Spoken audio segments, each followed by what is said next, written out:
¿Qué tal? ¿Cómo estás?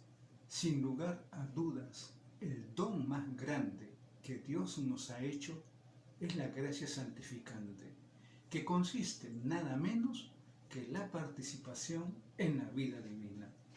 Nada puede compararse con esto. Por la gracia, Dios nos hace semejantes a Él hasta en su divinidad.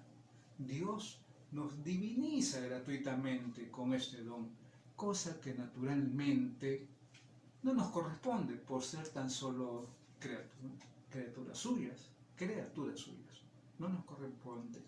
La segunda persona de la Santísima Trinidad, el Hijo Jesús, posee naturalmente la divinidad desde toda la eternidad y al encarnarse en las entrañas purísimas de María Santísima, dicha divinidad le corresponde plenamente a Jesucristo, Dios de Dios, luz de luz, como dice el credo niceno, Dios de Dios, luz de luz. Nosotros, en cambio, somos por naturaleza meramente humanos y, sin embargo, por amor,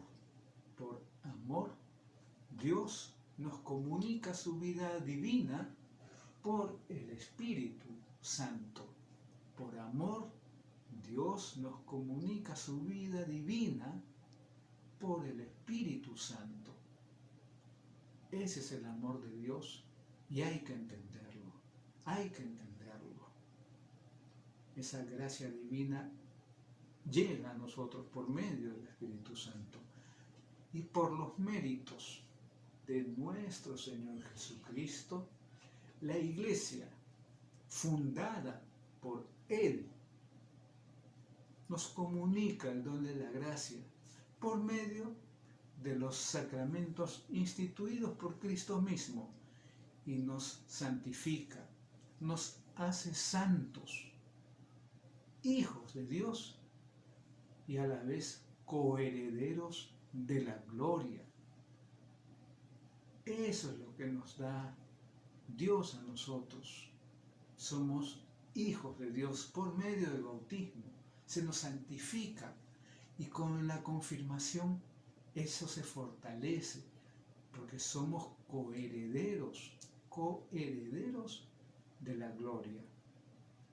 ¿Qué son los sacramentos? ¿Qué son esas acciones que realizó Jesucristo, que instituyó para que nosotros seamos herederos de esa gracia? Hay que entenderlo y vamos a decirlo de esta manera.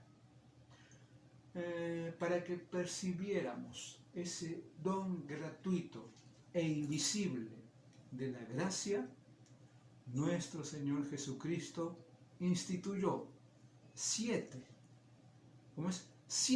acciones sagradas en las cuales, por medio de algo perceptible por los sentidos, el Espíritu Santo actúa en nosotros.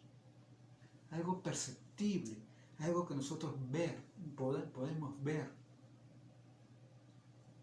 Son obras maestras y fuerzas que brotan del cuerpo de Cristo, que es la Iglesia. Ya sabemos que es la Iglesia, para santificar a los hombres.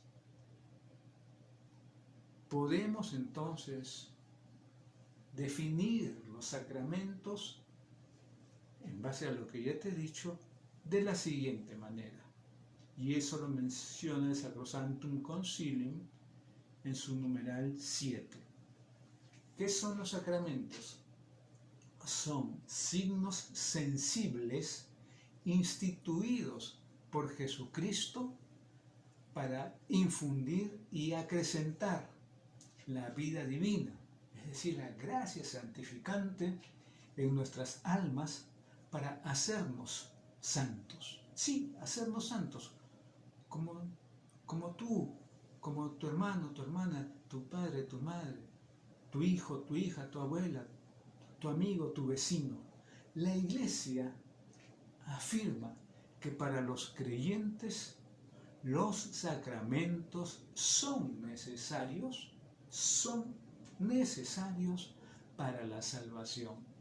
El cristiano, escucha bien esto, el cristiano que no frecuenta los sacramentos no ha entendido realmente su vocación cristiana y pone en peligro, en riesgo, su salvación eterna. Sí, tú que de repente hace años no te confiesas, tú que realmente no vas a misa, tú que no comulgas, estás en riesgo. Por eso se nos dan esos sacramentos, se nos regalan esos sacramentos por la gracia divina. Vamos a recordar los sacramentos de iniciación, haciendo, ya te lo mencioné, pero hay que recordarlo, haciendo una analogía con la vida natural que tiene un origen, crecimiento y sustento. La Iglesia llama sacramento de iniciación, como ya sabes, al bautismo, a la confirmación y a la, Eucaristía. Eucaristía. Nacemos a la vida divina por el primero, el bautismo. La fortalecemos con la confirmación, el segundo sacramento de iniciación, y alimentamos la vida divina que está dentro de nosotros con la Eucaristía, alimento de vida eterna. Vayamos a lo que nos corresponde, que es el sacramento de la confirmación. Vamos a entenderlo, vamos a tratar de dar una luz en el concepto y lo que quiere decir este sacramento, cuál es su acción y qué es lo que nos corresponde a nosotros. El Concilio Vaticano II, en su documento Lumen Gentium, la luz de las naciones, dice con palabras bellas lo siguiente: por el sacramento de la confirmación, los fieles se vinculan con más perfección a la Iglesia, se enriquecen con la fortaleza especial del Espíritu Santo. De esta forma, se obligan con mayor compromiso a difundir y defender la fe, con sus palabras y sus obras como verdaderos testigos de Cristo. Eso está en el numeral 11 del Lumen Gentium. Mira, escucha, se obligan con mayor compromiso, no porque vas a ser solamente padrino o madrina. Asumes un rol protagónico de responsabilidad y testimonio como hijo de Dios para difundir su palabra, su mensaje. Eso es lo que tienes que hacer a partir de tu confirmación. Por eso este sacramento ha sido llamado de diferentes maneras también. San Agustín lo llamaba imposición de las manos, San Cirilo de Jerusalén el crisma místico, y así otros nombres. El nombre que lleva actualmente, eso es para hacer una ligera historia, fue empleado por primera vez en el siglo V, por San León Magno. Recuerda, tu confirmación, desde el momento que te confirmes, tu compromiso es real, mayor, como testigo de Dios. Testigo de Dios que ha recibido en su confirmación vamos a decir, el personaje principal, que es la tercera persona de la Santísima Trinidad, el Espíritu Santo.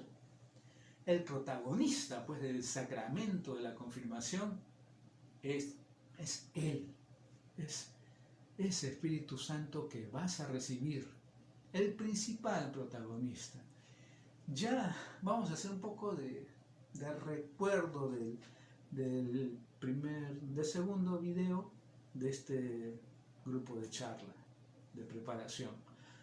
Ya desde el Antiguo Testamento, recuérdalo, los profetas anunciaron que el Espíritu del Señor reposaría sobre el Mesías esperado. ¿Quién lo dijo? Entre otros, y el que más menciona ello es el profeta Isaías. Dice, sobre él reposará el Espíritu de Yahvé. También dice, entre otras de las palabras que habla ya de Jesús como profeta, dice, el Espíritu del Señor Yahvé está sobre mí. Lo cual se hizo patente, recuerda, en el bautismo de Cristo en el Jordán por Juan Bautista. Una vez bautizado, Jesús salió del río. De repente se le abrieron los cielos y vio al Espíritu de Dios que bajaba como paloma y venía sobre él. Eso lo podemos leer en el Evangelio de Mateo, en el capítulo 3, versículo 16. Pero la plenitud del Espíritu Santo no estaba destinada únicamente al Mesías, sino a todo el pueblo mesiánico. Dice también el profeta Ezequiel, infundiré mi espíritu en ustedes para que vivan según mis mandatos y respeten mis órdenes. Esa es una de las profecías de las que menciona el profeta Ezequiel en el Antiguo Testamento. Y Cristo en repetidas ocasiones prometió esta efusión a sus seguidores. Lo dice, por ejemplo, San Lucas, el Evangelio de San Lucas. El Espíritu Santo les enseñará en ese mismo momento lo que hay que decir. Y lo cumplió. Y lo cumplió el mismo día de la Pascua. Dicho esto, sopló sobre ellos diciendo, reciban al Espíritu Santo. Eso está en el capítulo 20 de San Juan. Y de una manera más notable sucedió en Pentecostés. Como dice el capítulo 2, versículo 4 de los Hechos, y quedaron llenos del Espíritu Santo. Mira, Jesús sopló sobre ellos, les infundió el Espíritu Santo y en el Pentecostés quedaron llenos completamente del Espíritu Santo. Aquellos que se hicieron bautizar ese mismo día, recibieron a su vez el don del Espíritu Santo. Sigue más adelante el capítulo 2 de los Hechos, versículo 38, Dios les dará el Espíritu Santo. Así de categórico es ese versículo. Dios les dará el Espíritu Santo. A partir de entonces, los apóstoles, en cumplimiento de la voluntad de Cristo, miren, los apóstoles que habían recibido el Espíritu Santo en Pentecostés, en cumplimiento, o sea, te lo dice a ti también, me lo dice a mí, en cumplimiento de la voluntad de Cristo, comunicaban a los recién bautizados por la imposición de las manos, el don del Espíritu Santo. Lo que va a suceder contigo en la confirmación. La tradición cristiana ha considerado desde el principio dicha imposición de las manos como el signo primitivo. Vamos a decirlo así, el signo primitivo del sacramento de la confirmación. Sin embargo, muy pronto, para dar un mejor significado, se añadió la unción espiritual, la unción con el óleo perfumado, con el crisma. Precisamente el nombre del cristiano significa seguidor de Cristo el ungido. Tú en la confirmación vas a ser ungido, vas a ser ungida. O sea que vas a ser otro Cristo y vas a tener que cumplir con lo que mandó Jesús inicialmente con sus apóstoles, con sus discípulos, y ellos fueron comunicando a unos y a otros, y esto es lo que va a suceder contigo y vas a tener que hacer como hijo verdadero, como testigo verdadero de Cristo, del mensaje del Señor. La Santa Madre Iglesia desea ardientemente, por eso que se lleve a todos los fieles a aquella participación plena, consciente y activa en las celebraciones litúrgicas que exige la naturaleza de la liturgia misma y a la cual tiene derecho y obligación en virtud del bautismo el pueblo cristiano, que como dice la primera carta de San Pedro, dice: linaje escogido, sacerdocio real, nación santa, pueblo adquirido, dice la primera carta de San Pedro, porque es la fuente primaria y necesaria de donde han de beber los fieles el espíritu verdaderamente cristiano, y por lo mismo debe actuarse de esa manera, debe atraerse de esa manera. La intención de estas catequesis es pues que estamos haciendo y que vamos a culminar, es pues que conozcan bien también las condiciones y digamos los requisitos para una buena preparación a la confirmación, que espero esté sucediendo contigo, y el significado también de sus ritos para poder vivir más conscientemente los distintos nombres de su celebración. Eso es lo que vamos a tener a continuación, y lógicamente vamos a empezar diciendo cuáles son los requisitos y disposiciones para recibir con fruto, como dice el título, la confirmación.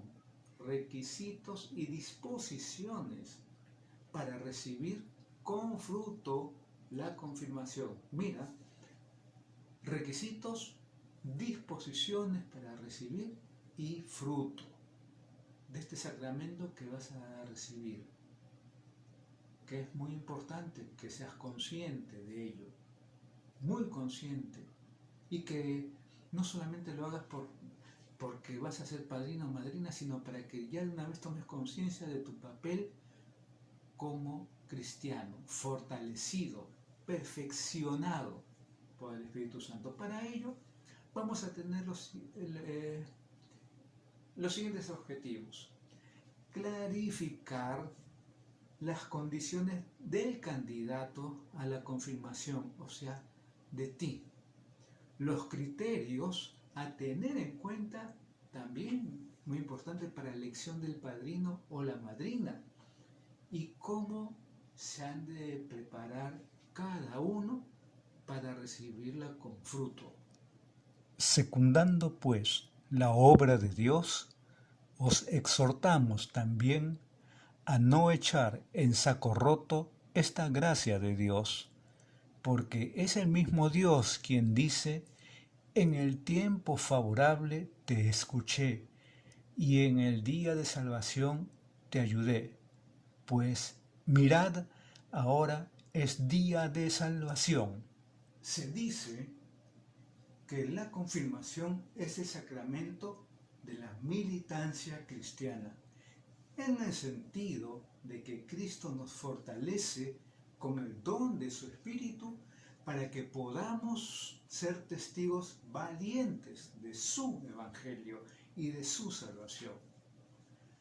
Pero, claro, lógicamente, eso no significa que la confirmación esté reservada exclusivamente para cristianos comprometidos, entre comillas, hay que decirlo así, o que desean comprometerse de un modo especial en la misión de la Iglesia, implicándose, por ejemplo, en algún movimiento de acción apostólica, en algún grupo de acción parroquial. No, todos, escuchan, todos los bautizados tienen como misión dar testimonio de Jesús con su vida, con tu vida, y entre aquellos donde te desenvuelvas.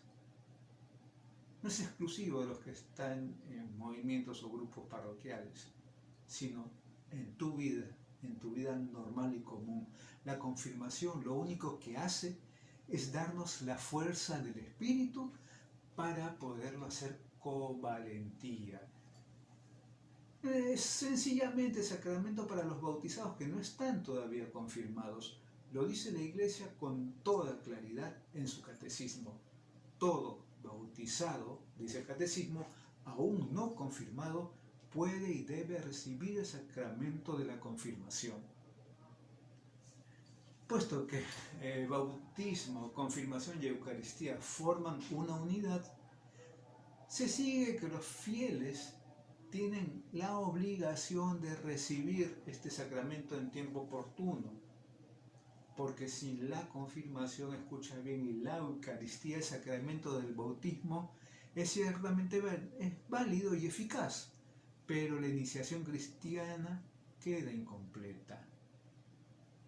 Así pues, mi estimado hermano, así en definitiva, sin la confirmación un cristiano no es cristiano todavía del todo, aunque esté ya participando inclusive de la Eucaristía, inclusive si has hecho la primera comunión. Te falta algo, y es lo que vas a recibir, la confirmación.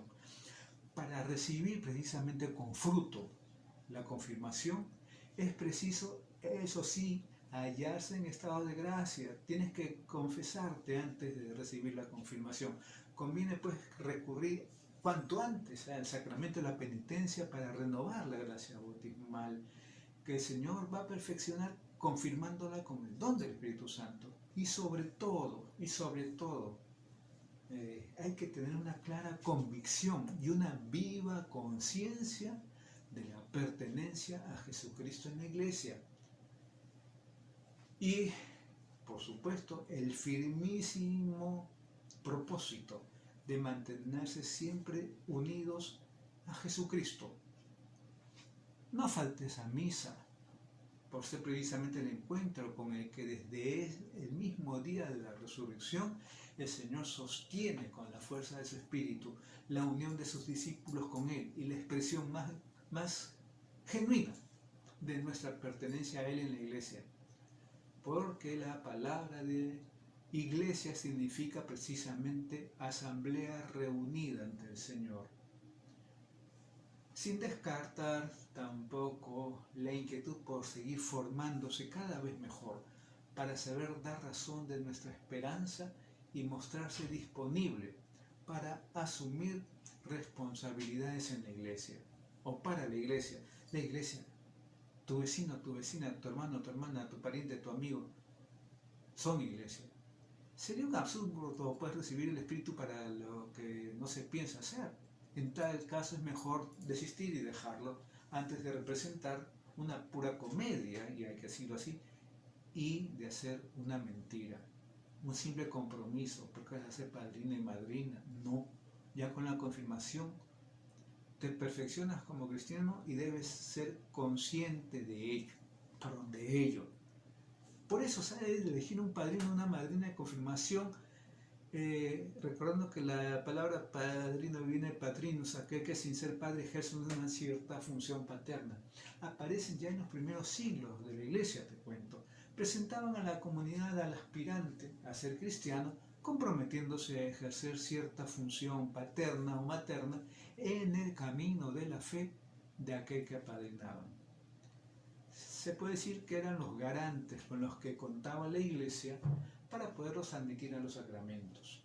El ritual de la confirmación describe la misma del padrino en estos términos. Según costumbre, a cada uno de los confirmandos le asiste un padrino que lo lleva a recibir el sacramento, lo presenta al ministro de la confirmación para la unción sagrada y le ayuda después a cumplir fielmente las promesas del bautismo, según el Espíritu Santo que ha recibido. Hay que seguir eso, ¿no? ¿Verdad? Llevándolo personalmente, presentándolo al ministro para que lo confirme. Eso es el padrino. Mientras pone su mano derecha sobre el hombro del confirmando, así, acá está el confirmando, el padrino o la madrina expresa pública y solemnemente su compromiso a cuidar del don que recibe el confirmado. Contando ya con la fuerza del Espíritu, le ayudará a mantener el padrino o la madrina su adhesión a Jesucristo con fidelidad y a testimoniarla con su vida. Miren lo importante que es el padrino en la confirmación. Es muy importante.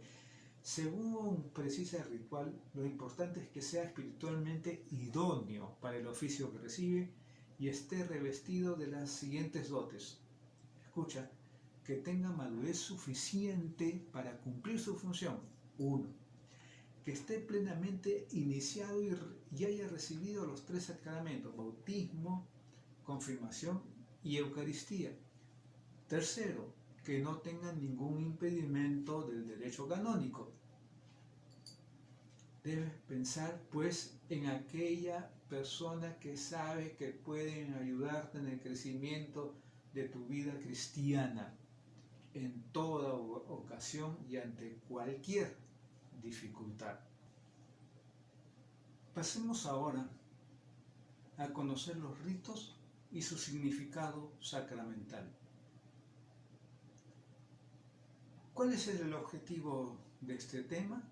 Es comprender el significado sacramental de la presencia del obispo o el delegado por él como ministro más propio de la confirmación y de los ritos que constituyen su celebración, la renovación de las promesas bautismales y la profesión de fe, la imposición de las manos al invocar el ministro sobre cada uno, la efusión del Espíritu, cada uno de los confirmantes, y la asignación con el crisma en la frente como sello del don del Espíritu.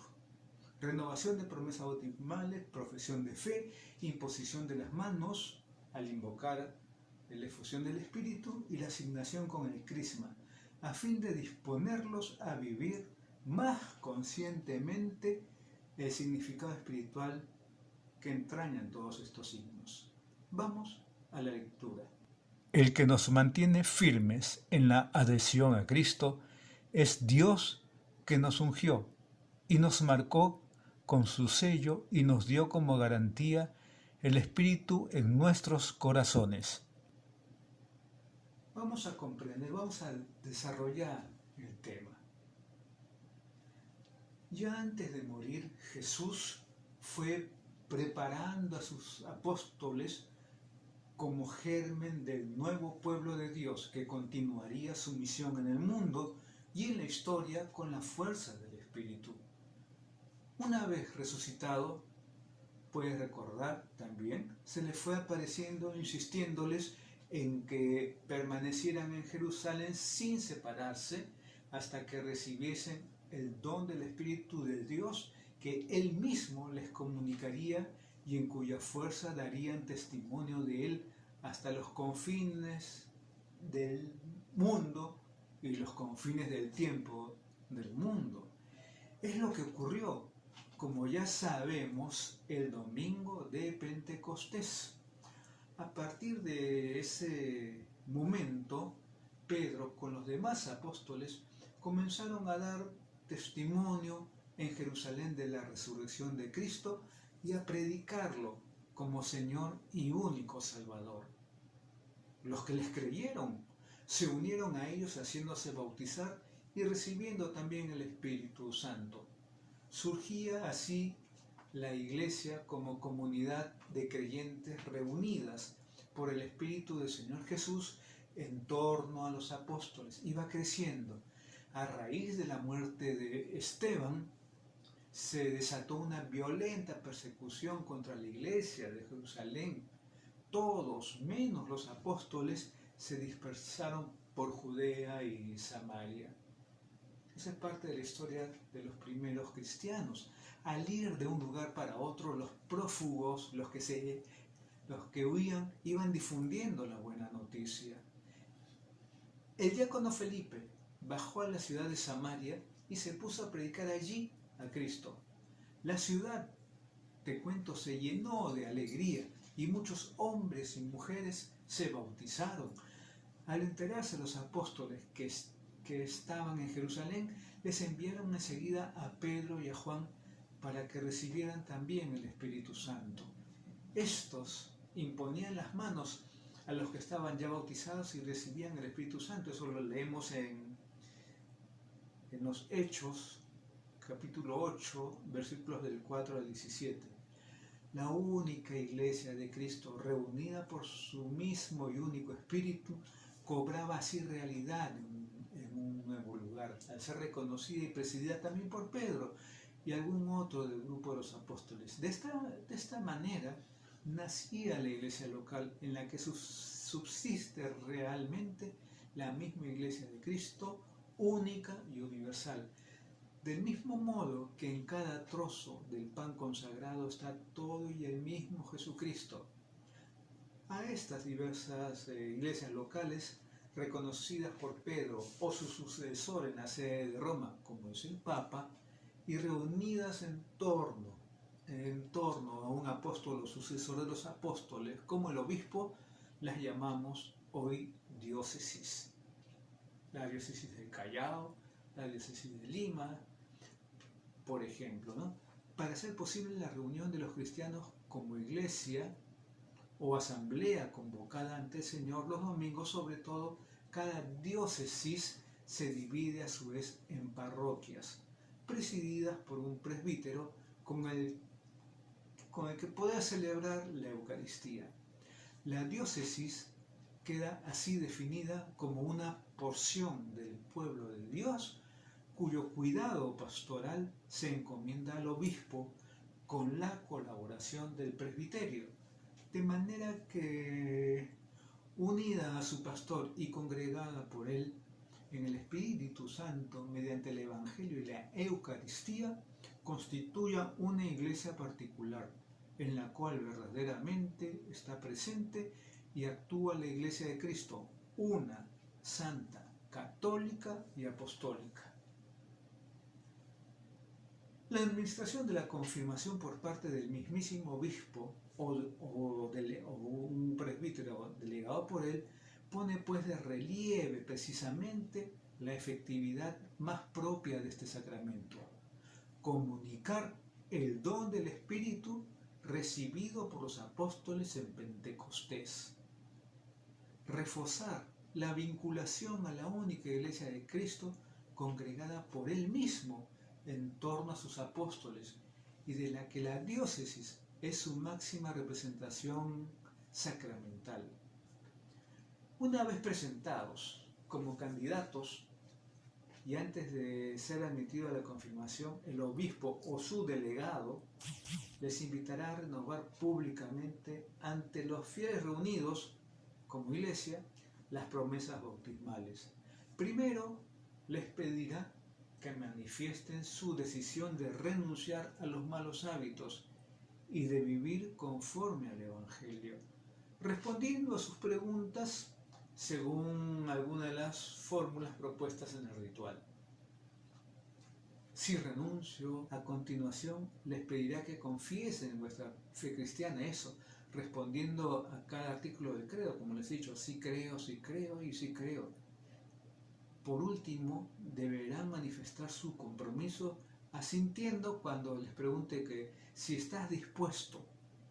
Después todos los demás fieles, según sea el caso, que les hayan escuchado reconocerán su profesión, ratificándola como la fe de la Iglesia. Al proclamar tu disposición, tu fe y tu compromiso en forma de respuesta personal a la Iglesia, manifiestas con toda claridad tu intención de adherirte más firmemente a ella y a su misión. No es solamente porque vas a ser padrino o madrina, que es para lo que recibiste el don del Espíritu en la confirmación, no solamente por lo que vas a ser padrino o madrina, te repito, sino ya como testigo verdadero. Se trata, como ves, de algo tremendamente decisivo que hay que tomar muy en serio, como lo fue para la vida de los apóstoles, que los transformó de cobardes en valientes testigos del Evangelio, hasta llegar a dar la vida por el Señor. Es un compromiso real, Ahora, también lo otro, el gesto de la imposición de manos lo ha heredado la liturgia cristiana del lenguaje simbólico de Israel. Recuerden, el Antiguo Testamento significaba o la invocación de los dones divinos sobre una persona o su designación y consagración para una misión, comunicándole poder y autoridad. En el Nuevo Testamento, aplicado ya a la obra de Jesús, se quiere expresar así el don del Espíritu y la fuerza divina para una misión.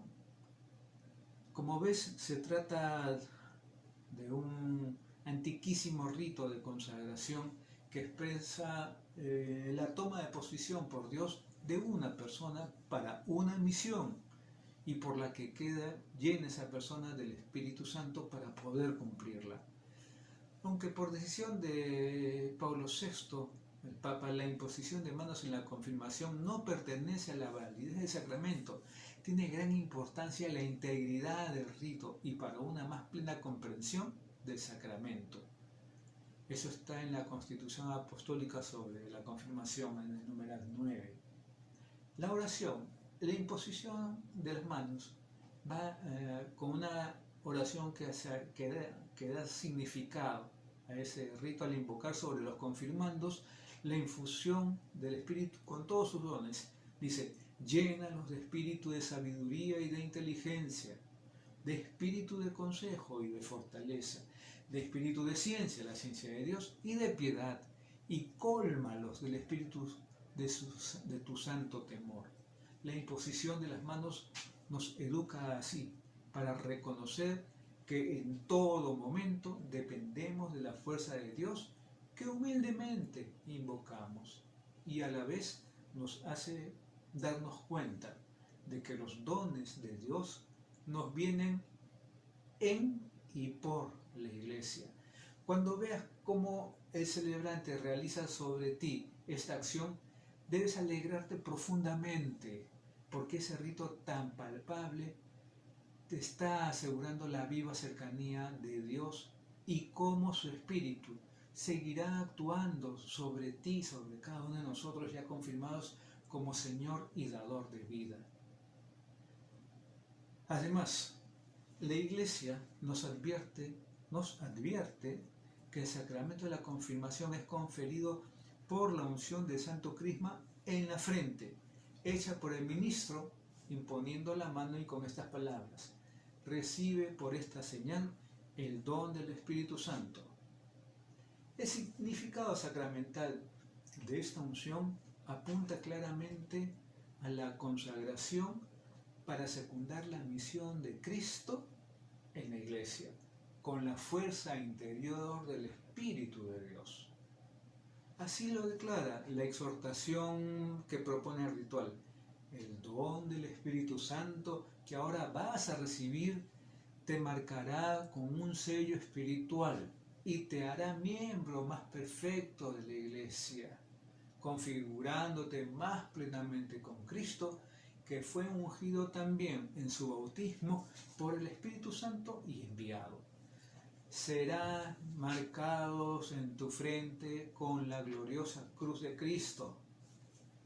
Así, con ello se te quiere dar a entender que desde ahora tienes la misión de ser ante el mundo, a través de tu vida, testigo de la muerte y resurrección de Cristo. Esto lo debes realizar de tal forma que, como dice el apóstol, tu vivir cotidiano sea ante los hombres como el buen olor de Cristo. Los confirmados son pues ungidos, es decir, hechos partícipes de la unción del Mesías, como dice el ritual en su monición. Ser crismado es lo mismo que ser Cristo, ser Mesías, ser ungidos.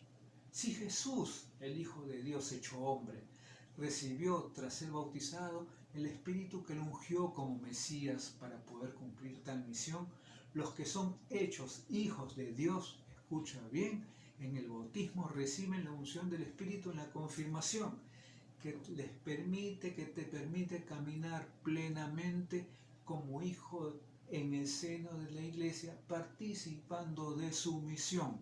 Muy importante. A semejanza de Cristo, somos pues bautizados para ser confirmados y somos confirmados para vivir según nuestro bautismo.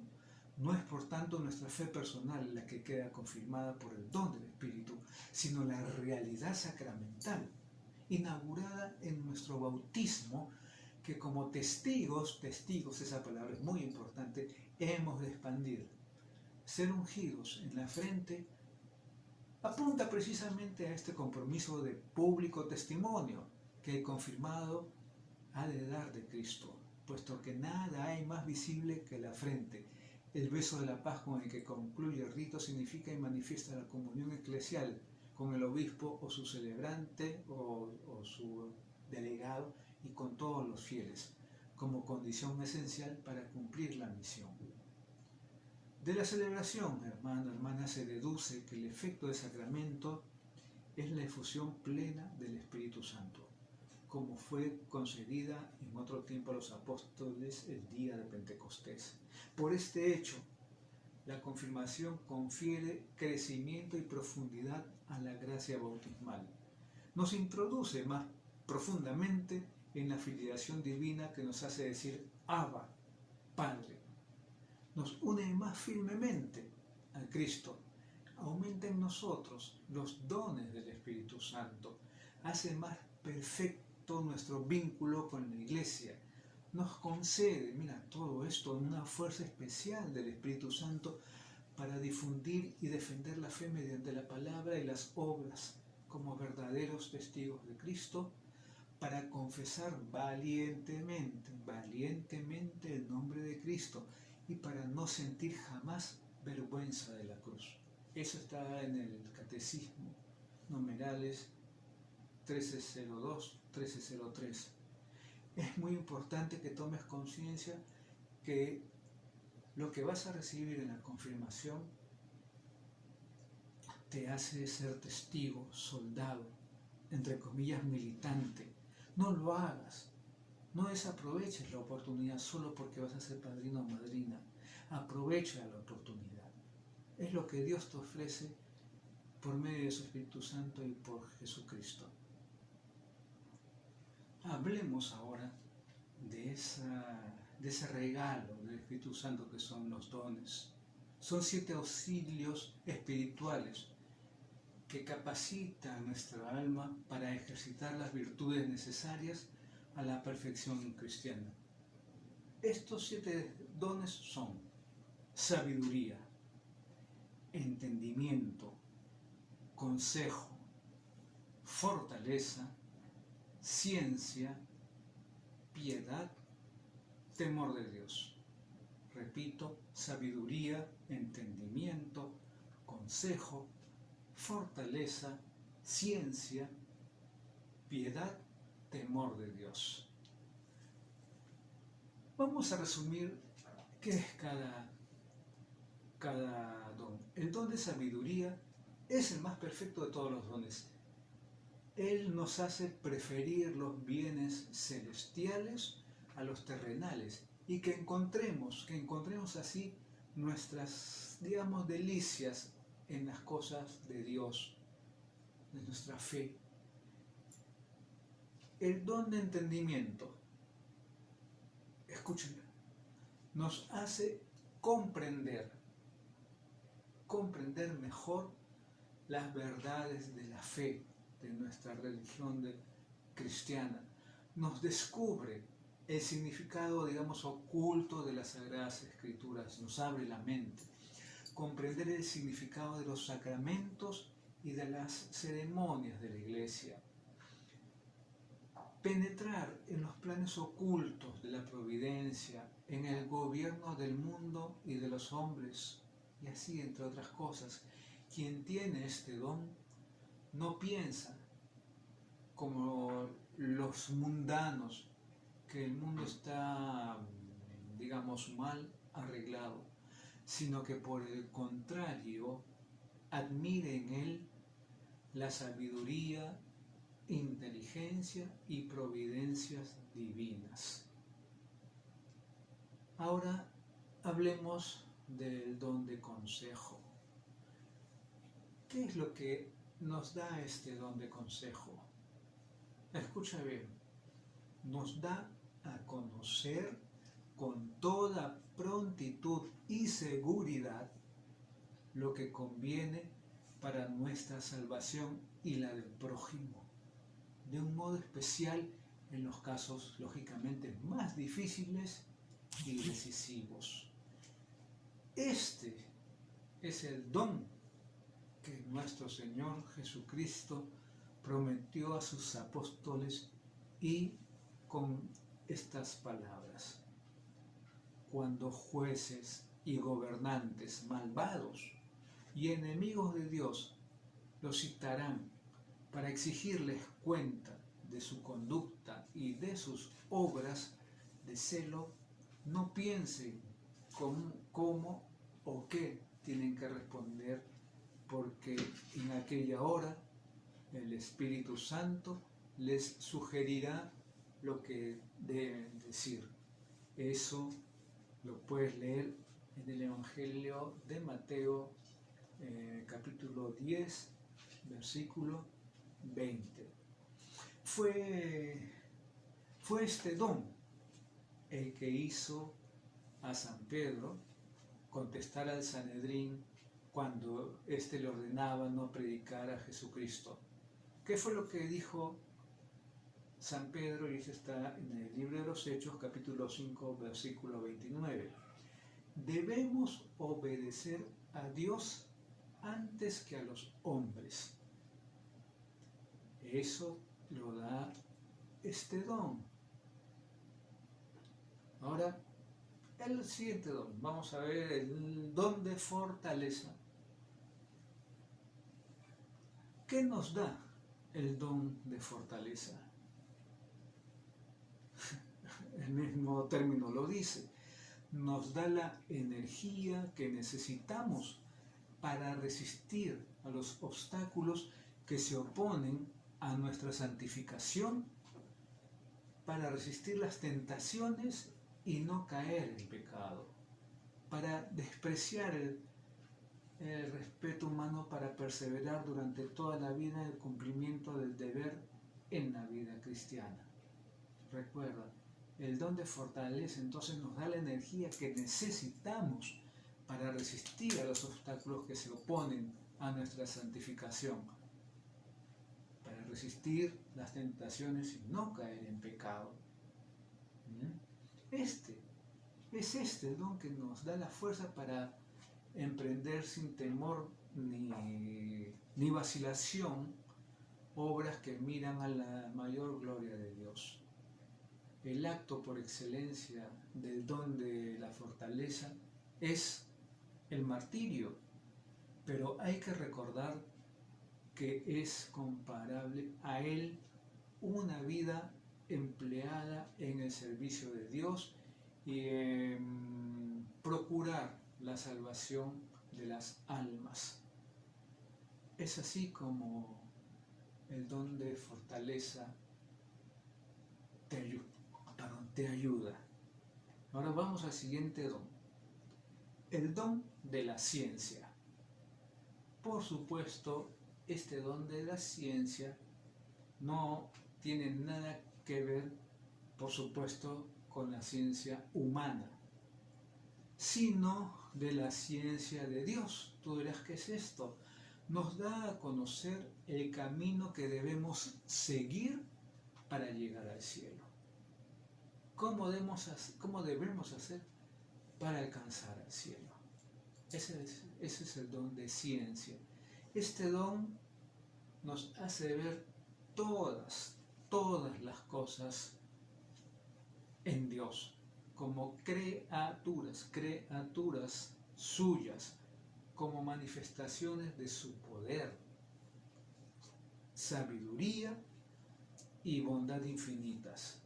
Por medio de este don, todas ellas vienen a ser para nosotros como un reflejo de Dios.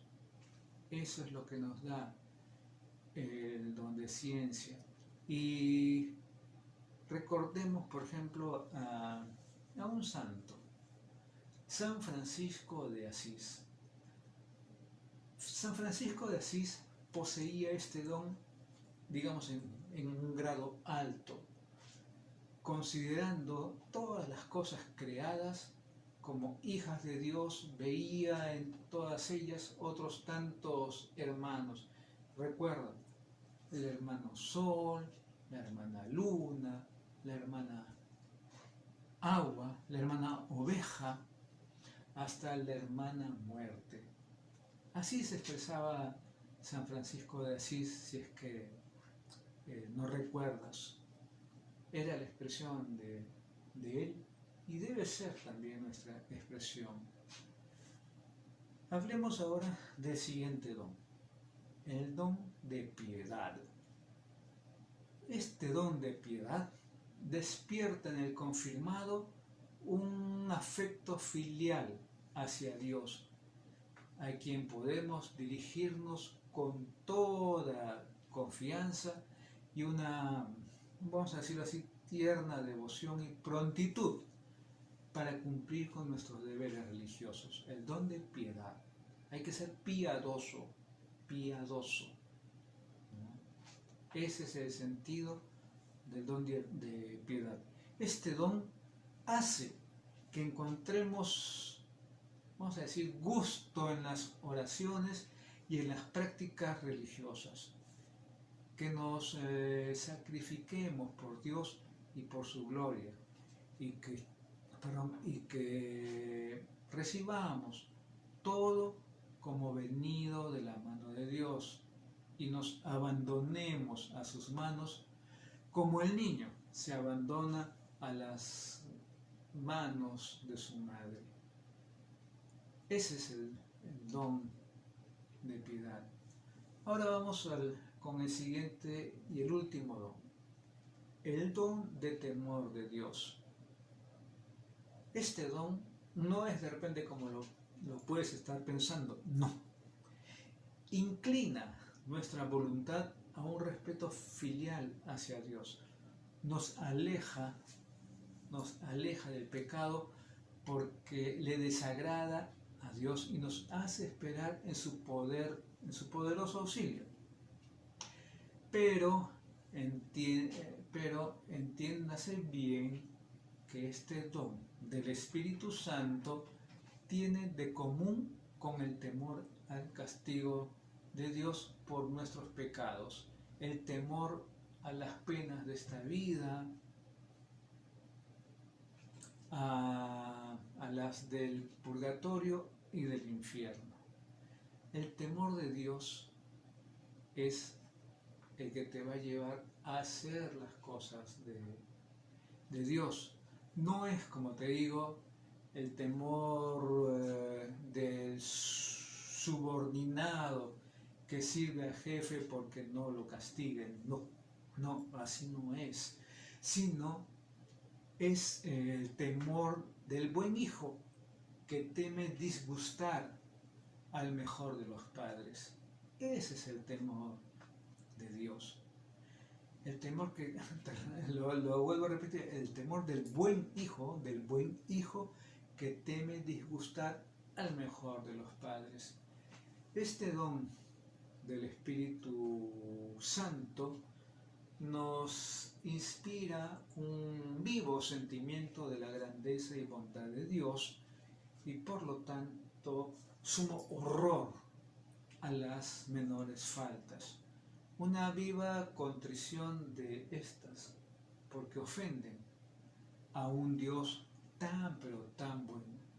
Un deseo vivísimo de repararlas con muchos actos de amor y sacrificio. Y bueno, en fin, suma diligencia de huir de las ocasiones del pecado.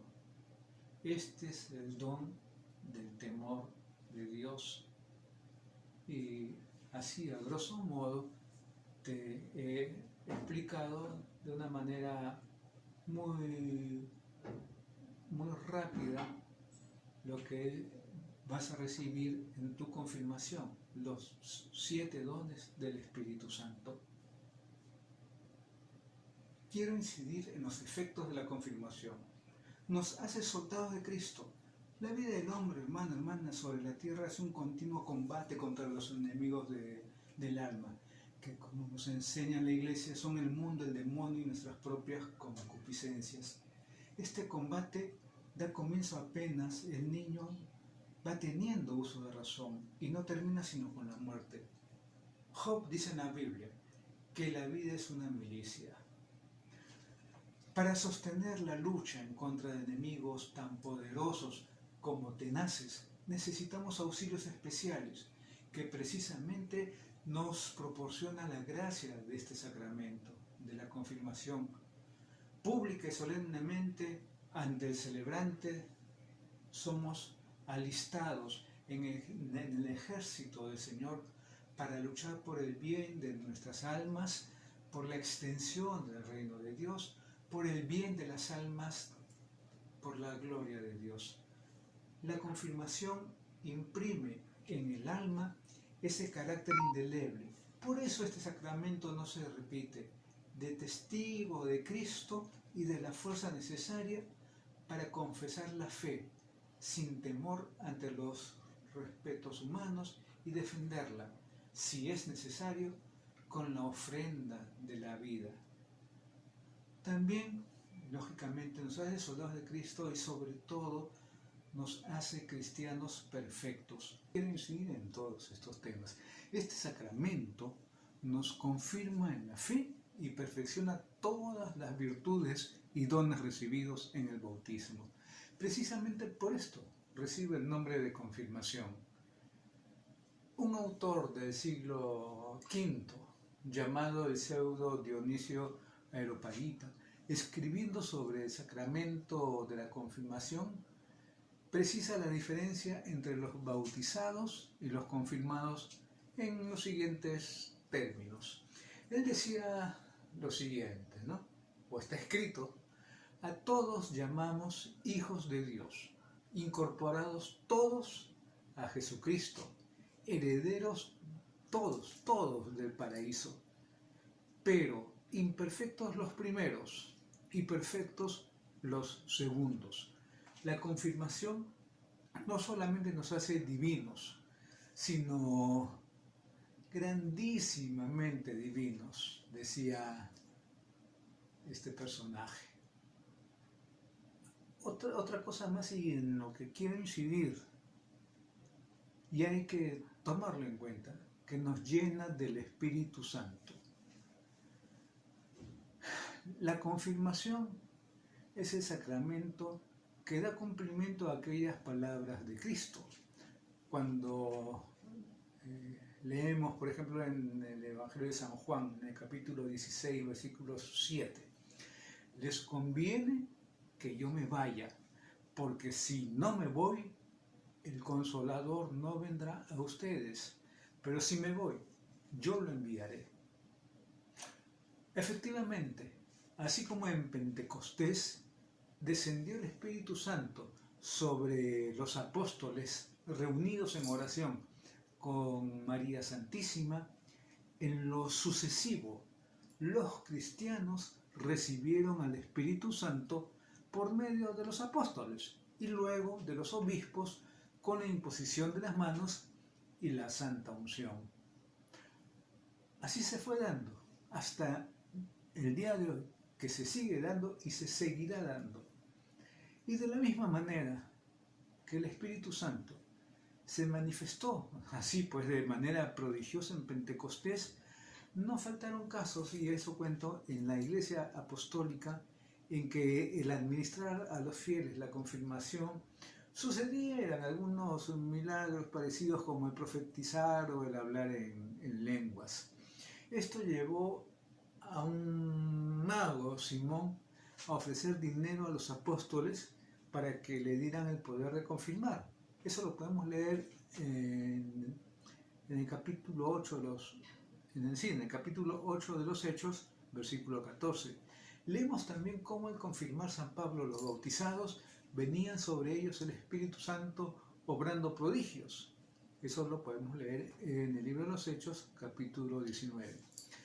Lógicamente que en la actualidad no suceden tales prodigios, pues Dios no multiplica los milagros sin necesidad.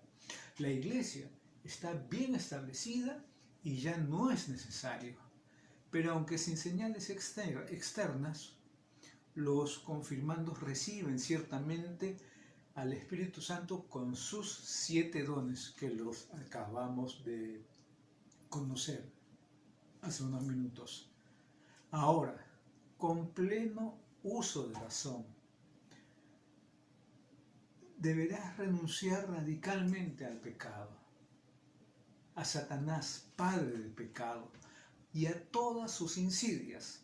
Y esto no debe ser un mero formulismo.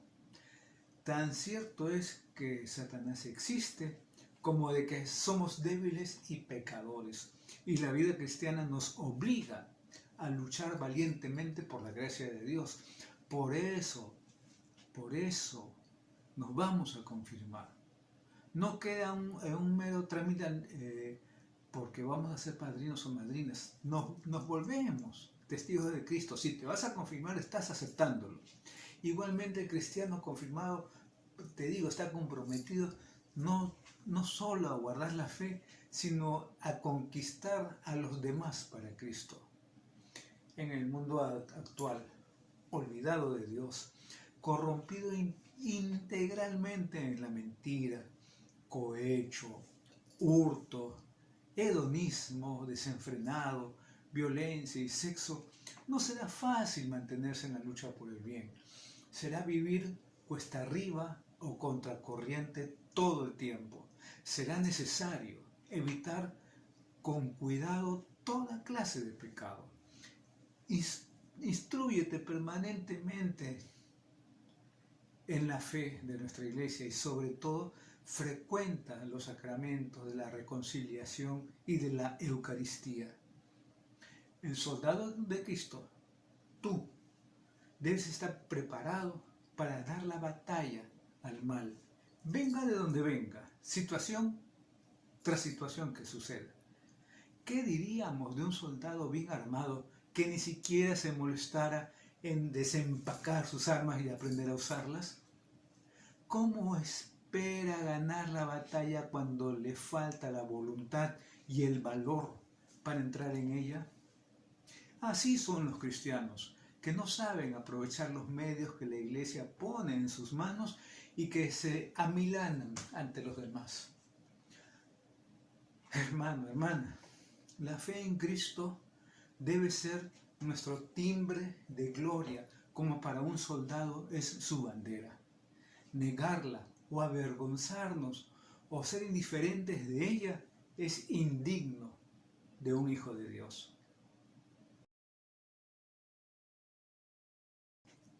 Quiero dar una reflexión final.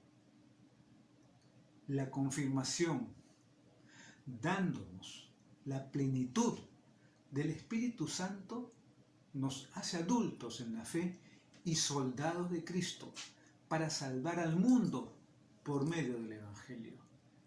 Bien preparado, bien vivido, rinde magníficos frutos en cada confirmando, en ti, en mí, en sus familias y en el sitio donde cada uno se desempeñe.